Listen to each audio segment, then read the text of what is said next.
ഒരു ദിവസം കുട്ടൂസന്റെ വീട്ടിൽ. കുട്ടൂസ, കുട്ടൂസ, ആരാ? ഇത് ഞങ്ങളാ. താൻ ആരാ? ഹിഹി, ഇത് കുട്ടൂസൻ അപ്പൂപ്പനാ. ദേ, മൊട്ടക്കുട്ടൂസനോ? ഹിഹി. ഇതെന്താ താടിയും മുടിയൊക്കെ എവിടെ? വല്ലവരോടും ബെറ്റ് വെച്ചോ? അതേടാ, വെറ്റി വെച്ചു. ദേ, ഇയാളോട്. നമസ്കാരം. ഇതാരാ? ഞാൻ ബെറ്റപ്പൻ. ഹിഹി. നമ്മൾ എന്ത് സംശയം പറഞ്ഞാലും ഇയാൾ വെറ്റി വെച്ചു. അത് സംഭവിക്കുകയും ചെയ്യും. ഓഹോ, ഞങ്ങൾ കുന്തത്തിൽ പോയപ്പോൾ ഞാൻ ഒരു സംശയം പറഞ്ഞു. എന്തോന്ന്? നമുക്ക് മായാവിയെ പിടിക്കാൻ പറ്റുമോ എന്തോ. പറ്റും. ബെറ്റുണ്ടോ? ശരി, മായാവിയെ കിട്ടിയാൽ ഞാൻ താടിയും മുടിയും വടിക്കാം. അങ്ങനെ തന്നെ സംഭവിച്ചു. മായാവിയെ കിട്ടി. എവിടെ? ഇത് ഞാൻ താടിയും മുടിയും വടിക്കുകയും ചെയ്തു. എന്നാൽ എന്താ, മായാവെ കിട്ടിയല്ലോ. കുട്ടൂസ, ഈ ചിറ്റപ്പനെ ഞങ്ങളുടെ കൂടെ ഒന്ന് വിടാമോ? ചിറ്റപ്പനല്ല, ബെറ്റപ്പൻ. എന്തിനാടാ? ബാഗ് കൊള്ളയടിക്കാൻ.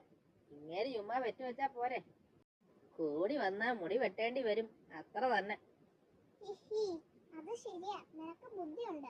പക്ഷെ ഒരു കാര്യം, ബെറ്റപ്പൻ ബെറ്റുണ്ടോ എന്ന് ചോദിച്ചാൽ സമ്മതിച്ചോണം. ഇല്ലെങ്കിൽ സംശയം ചോദിച്ച ആൾ കുരങ്ങനാവും. അയ്യോ, എന്തിനാ പേടിക്കുന്നത്? സമ്മതിച്ചാ പോരെ. എന്നാൽ ഞങ്ങൾ ഇറങ്ങട്ടെ കുട്ടൂസ. കുട്ടാപ്പി, നീ കൂടെ ചെല്ല്. ഈ മായാവി കുപ്പിയും വടിയും ആ മറവൻ ഗുഹയിൽ ഒളിച്ചു വെച്ചിട്ട് വരണം. താമസിക്കാതെ. അതാ ബാങ്ക്, വെറ്റ് തുടങ്ങിക്കോ.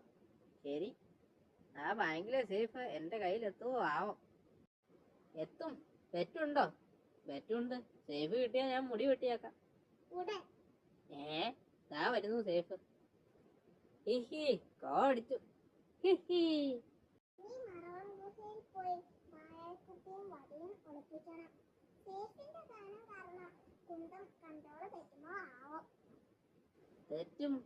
വെറ്റുണ്ടോ? അയ്യോ, ഇല്ലേ, ബെറ്റില്ലേ. അയ്യോ, ലുട്ടാപ്പി മങ്കിയായി.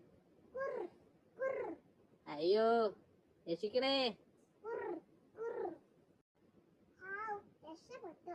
ഇനി സേഫ് ബാങ്കിൽ എത്തിക്കണം. അമ്മോ.